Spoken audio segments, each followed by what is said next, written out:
Hi, welcome to another episode of Hot Takes, and this time from a hot car. I would put the AC on, but the sound of it over this, you wouldn't be able to hear me. It's a little Nissan Micra that I've hired now that we're here. We're going to go and do some out and about days. Excellent fun. But John Swinney, I have to start seriously questioning his sanity. His mental processing doesn't seem to be up to scratch, I think. He has, once again, and it's every single time without fail, chosen poorly. He has two ways of going over housing and rent controls. And once again, he's committing to rent controls. He's committing to increasing the rights of tenants over landlords. And then, in the same breath, literally in the same sentence, says, we're introducing all these controls, the rent controls, we're introducing new tenants' rights, and we hope to attract more investment in Scottish housing. The two are mutually exclusive. Nobody is going to invest where the risk increases.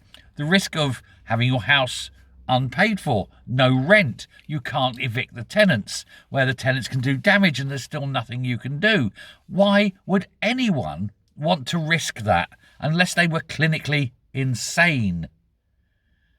And I think at this point, half the SNP must be. If they think anyone is going to invest on those conditions and those terms, they've got another thing coming. And indeed, many, as we know, are getting out. And if you are imposing more rights, more problems, more hurdles for landlords, increasingly landlords are going to divest themselves of their portfolios. They are going to get the hell out of Dodge. And the situation in Scotland is going to get worse by the day. Again, with socialists and housing, why don't they get it? What is wrong with these people?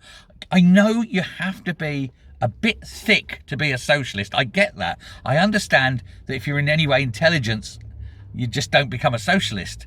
But really, they cannot understand even the simplest of consequences of their actions. It's madness. And on top of this, he's announced that he's going to be very generously adding a £100 million bonus to the social housing budget. This is after, of course, Shona Robertson cut 200 million from it in her budget last year. So it's not really being generous and putting stuff in. He's just not taking quite as much out. Oh, gee, thanks, Uncle Ebenezer. I mean, the guy is an absolute lunatic, and he thinks people are stupid. He thinks we've forgotten about the £200 million cut. So when he announces it's £100 million plus, he thinks he's doing some good, as he's destroying completely Scotland's rental sector.